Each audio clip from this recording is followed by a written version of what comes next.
So there are challenges and pitfalls, and there's a lot, and I could probably spend all day going in here. But for multiple office firms, let's look at the top ones. Number one, knowing that where I'm located physically at the time of when I'm searching and how close your office is to me, not having an office is a big challenge. If you want to enter a market, it's essential if you want to show up in that local pack where a lot of these good cases are coming from, that you have a physical office there. Okay. The thing that a lot of, I think, SEOs and digital marketers get wrong too is they put too much emphasis on SEO perhaps and kind of forget, hey, we're building a business here. We're building a brand, and we know that people like to do business with brands that they know, like, or trust, or companies that they know, like, and trust. And so you need to make sure that you're obviously building a good firm, a good business, and building a brand that people recognize that they want to refer work to. Because at the end of the day, the most successful firms that we work with not only are getting a lot of new clients through online search, because we know about 70% of all people looking for a lawyer turn online at some point in their journey. And that could be just to look for reviews because they've heard about you or whatever. But the biggest firms also have a good referral network, and they're building a good business that they're trying to get well known for. And there are easy ways to do that if you have tons of money to throw at it. But when you're just starting off, that's harder. Or even as you're growing, that's harder, because as you're scaling anything, it's just more expensive to run the business. There's also other challenges out there where people are saying, okay, well, I'm going to get in a lot of new cities and I'm just going to create a bunch of pages and that's going to be enough. And we call those doorway pages in the industry, where they're creating basically, let's say you have a page for your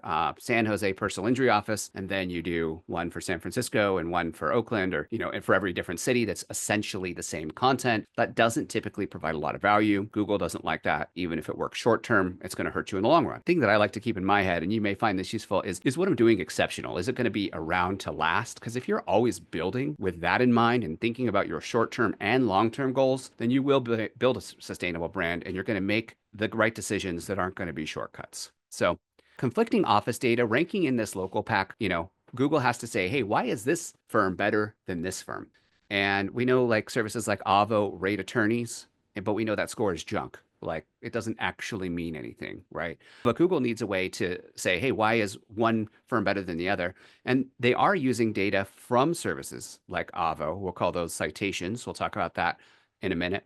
They have a piece in this pie. But ultimately, Google wants to reward kind of that best business, the biggest well-known brand with the most clicks.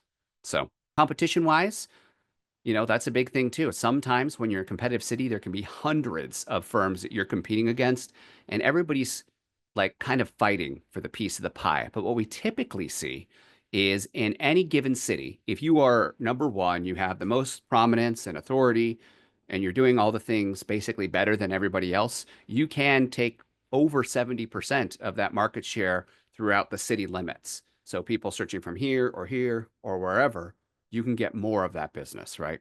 So it is important to really focus in and build something strong. And then ignoring reviews. I put that in here because I have worked with a lot of firms. Maybe they're a boutique firm. We're only taking 10 personal injury cases a year, but they're only huge ones. And when they do that, sometimes they think, okay, it's harder for us to get reviews. Well, yeah, if you're only getting a review at the end of a case settlement. But as we'll talk about today, that's not the only time you can do it. You can do it when the person is happy. It could be a phone call, could be some good news on their case, or it could be that you don't even serve their practice area, but they called and you were helpful on the phone because you built a good firm and a good brand that's out there to help people, not just get them off the phone as soon as possible and ask for a review at that point.